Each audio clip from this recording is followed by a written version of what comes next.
अस्सलाम वालेकुम दोस्तों, तुसीं वेख रहे हो मेरा पंजाब टीवी ते मैं तुहाडा मेज़बान मोहम्मद लतीफ खरल। दोस्तों सब तो पहले अपना चैनल करो सब्सक्राइब और नाल ही बेल आइकन करो प्रेस ताकि साडी हर नवीं और बेहतरीन वीडियो का नोटिफिकेशन सब तो पहले तुहाडे वीरां तक पहुंचे, ताकि आसानी मेरे वीर वो वीडियो देखन सब तो पहले। दोस्तों रोजाना तराजी तुहाडा वीर तुहाडे वास्ते माशाअल्लाह जी बिल्कुल ताज़ा सुई मझ पिछे माशाअल्लाह कट्टा इस मझ की वीडियो लैके हाजिर है। इंशाअल्लाह उम्मीद करांगे वीरां साडी अज दी वीडियो पसंद आवेगी और इंशाअल्लाह जी मझ वीरां दिखावांगे नहायत सस्ते मुल्लां दे विच, बिल्कुल नहायत ही सस्ते मुल। उम्मीद करांगे वीरां नूं वीडियो पसंद आवेगी और इंशाअल्लाह जानवर पसंद आवेगा और रेट भी वीरां दे दिल लगेगा। जनाब कराओ हाँ सलियां मझ दियां जी। दोस्तों मुकम्मल मझ दा कद वीरां दे सामने कैमरे दी नज़र है, सज्जा चीन दोनों अखां च जवाब तुन्नी कोली बिल्कुल प्लेन पेट है, नामो निशान ही कोनी। वीरां दे दोस्तां दे सामने माशाअल्लाह वीर तसल्ली करन, पिछले दोनों खुर सफेद। बाकी माशाअल्लाह मझ नस्ल जात वालों हर पासों मझ पूरी है। एक हड्डी दे विच चौड़ा पुट्ठा और माशाअल्लाह लिबास बड़ा फुट चौड़ा लिबास, मुठ मुठ दा थान, पूरियां विरलां ते पूरी लोकेशन ते। दोस्तां दे वीरां दे सामने जनाब माड़ा जा खोलिया जे,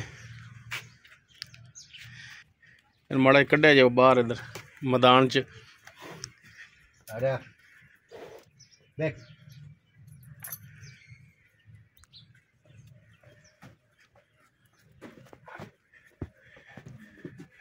लो जी माशाअल्लाह जी माशाअल्लाह, टुरन फिरन दी बिल्कुल साफ सुथरी। दोस्तां दे वीरां दे सामने तसल्ली कर लेनी भरावां ने, लेने देने हमेशा की तरह इंसान दे मुकद्दर। बाकी माशाअल्लाह जानवर टुरन फिरन दे विच 16 ने।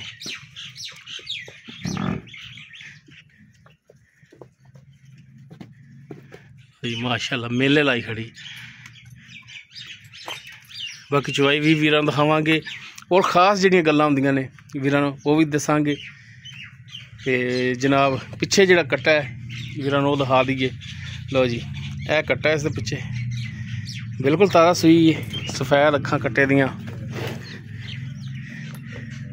लो जी बाकी जिहड़ियां खास गल्लां ने सच्चियां ते खरियां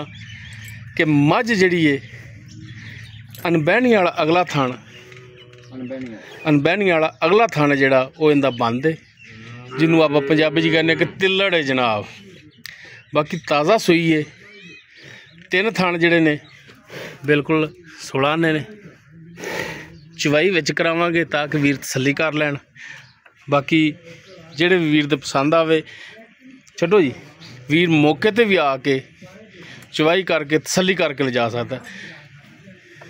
मुल झोटी का जिहड़ा है वो इंशाअल्लाह इवें होवेगा कि जनाब तुसी अगर कसाइयां वाला रेट भी लाओगे तो इंशाअल्लाह उस तो भी थल्ले होवेगा, नहायत सस्ते मुल्लां दे विच।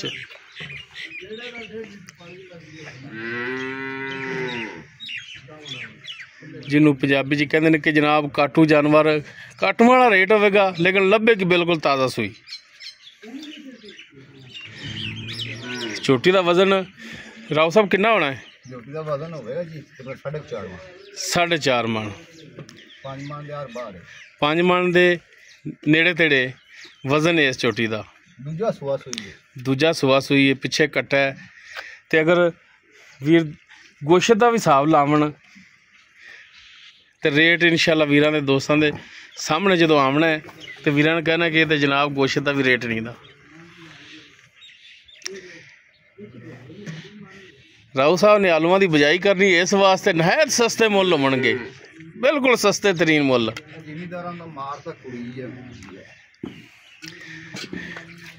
लो जी वंगा नहीं लेंदी? नहीं वंगा नहीं लेंदी, मेरे तो डरदी। चलो मैं इधरली साइड ते हो जाना। चलो जी माड़ी जी राव साहब 3 थान जिहड़े चलदे ने उन्हां दी धारां चेक कराया जी। अनबैहनी वाला अगला थान, अगला थान दी ए बैहनी वाला अगला थान वीर चेक करना।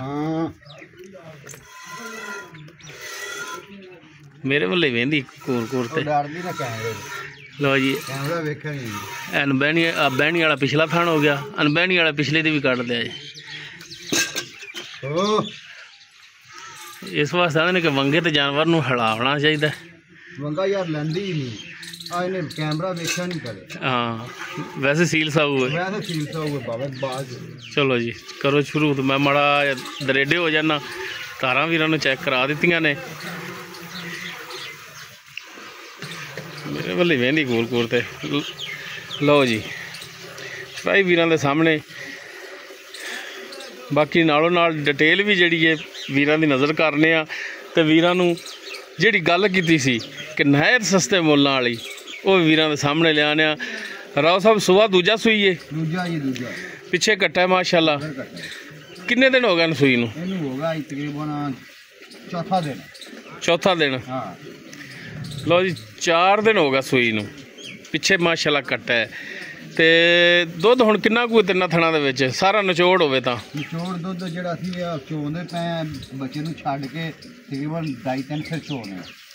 2.5-3 सिर चोंदे पै जे 4 दिनां दी सूई थल्लों 4 दिनां दी बच्चे नूं छड्ड के वो भी बच्चे नूं छड्ड अगर सारा निचोड़ चों तो किन्ना होवेगा दुध हो जांदा 8-9 किलो दोवां टाइमां दा सारा निचोड़ दुध हाँ निचोड़ 8 तो 9 लीटर 8 लीटर ला लो दोवां टाइमां दा ताज़ा सूई थल्ले 4 दिनां दी सूई थल्ले निचोड़ दुध 8 लीटर बाकी अगा जो मैले तो साफ होगी तो इंशाल्लाह दुध वधेगी भी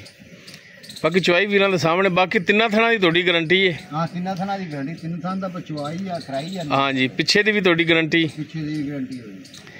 बाकी एक थान तो जिहड़ा अनबैनी वाला अगला वो है ही बंद है वो वीरां नूं पहले दसता है तो बाकी राव साहब अज करो हा मुल जेड़े कहंदे सो कि असी जी काटूआं वाला ही रेट लावना है मंगना वाला ही आज जी हाँ दसो हाँ वीरां नूं माड़ा जा इहदा मुੱਲ जी 2,30,000 नहीं यार हाँ सस्ते पै गई ला ना मुड़ सस्ते इन्ना पंद सदाया भी है कि जी काटूआं वाला रेट लावना है ते वाला रेट ही है यार होर प्यार मुहब्बत कर चलो कोई थोड़ा बहुत प्यार में सुबह ठंड बड़ी सी आए हैं तो सुबह सुबह ठंड लगदी चंगी है यार माड़ी तो कोई साढ़े आया दा भी आया कर दाना है दाना बरीक चमड़ी दी नहीं मझ माशाल्लाह नस्लों पूरी है नस्लों पूरी है ते बाकी ऐब जेड़ा हैगा वो वीरां नूं पहले दसदा है कि अनबैनी वाला अगला थाना जेड़ा वो बंद है तो कोई शफकत करो जी राव साहब साढ़े आया दा भी या थोड़ा जा करो ना भाई जी मैं आखूंगा मैं काट जाऊं तो कोई मेहरबानी कर लो ना चलो 5 कर लो 2,25,000 लो जी ताज़ा सूई पिछे कट्टा दुध भी नहीं बच्चे ने छाड़ दो जनाब बच्चे ने छाड़ दो चोमन दे विच बच्चे ने भुखा नहीं मारना बच्चे ने छाड़ दो बस पिछली जोड़ी ठीक हो गया लो जी ताज़ा सूई 4 दिनां दी सूई पिछे कट्टा दुध निचोड़ थल्ले 8 लीटर और जनाब सस्ते पैकेज सस्ते रेट काटूं वाले 230 भी नहीं छड़ दे बस तार चेक कर ली बस तार चेक कर ली बाकी भरावां नूं दिखा भी दिन्ने लो जी ए बाल्टा दुध दा पिया जी लो ये कितने लीटर वाली बाल्टी है ये लीटर है 6 लीटर वाली बाल्टी 6 लीटर वाली चग मार के 4 रह जाएगा ज्यादा हां रह जाएगा इंशाल्लाह चलो जी तुसी सारा निचोड़ 8 लीटर दस्या दोवां टाइमां दा लो जी दुध दा थल्ले खड़ा भी है ए बच्चा जड़ा हुण चुंग रहा है दुध सारे च खड़ा है हाँ जी बाकी 2,30,000 भी नहीं 2,25,000 सस्ते पैकेज ते कोई राव साहब कोई शफकत को भरा आ गया तो करोगे बागू चाह पानी दा होवे गलती भाई ज्यादा नहीं होना चाह पानी दा मजीद करोगे अगे ही वे रेट मकलूल जाय कीता है ठीक होगा ਆਪਾਂ ਦੇਣ ਵਾਲੀ ਗੱਲ ਕੀਤੀ ਕਿ ਬਸ नहीं वाकई आज रेट कितने ਜਿਹੜਾ ਬਣਾ ਲਿਆ ਤੇ ਜੇ ਅੱਲਾਹ ਦੇ ਹੁਕਮ ਨਾਲ ਯਾਦ ਵੀ ਕਰੇਗਾ बिल्कुल गोश्त दा भी रेट लाइए ते जनाब इवें समझो जिवें काटू खरीद के ले जा रहे हैं वीर मैं वेला चारे थणा दे विच दुध खड़ा हल्ती दारा मार के दोबारे विखा देने बंदे जी ठीक होगा जनाब जी दोस्तों अगर किसी वीर दे मज पसंद आवे वीर नंबर ते रब्ता कर सकदा 0321 57 29 251 व्हाट्सअप कॉल नंबर है वीडियो अगर वीर पसंद आवे इन्हूं लाइक शेयर और कॉमेंट सैक्शन च अपनी बेहतरीन राय नाल आगाह सानूं जरूर करें जी इस दे नाल ही अपने मेज़बान मुहम्मद लतीफ़ खरलू दे वो इजाज़त इंशाअल्लाह मिलांगे एक नवीं और बेहतरीन वीडियो नाल अल्लाह हाफिज़।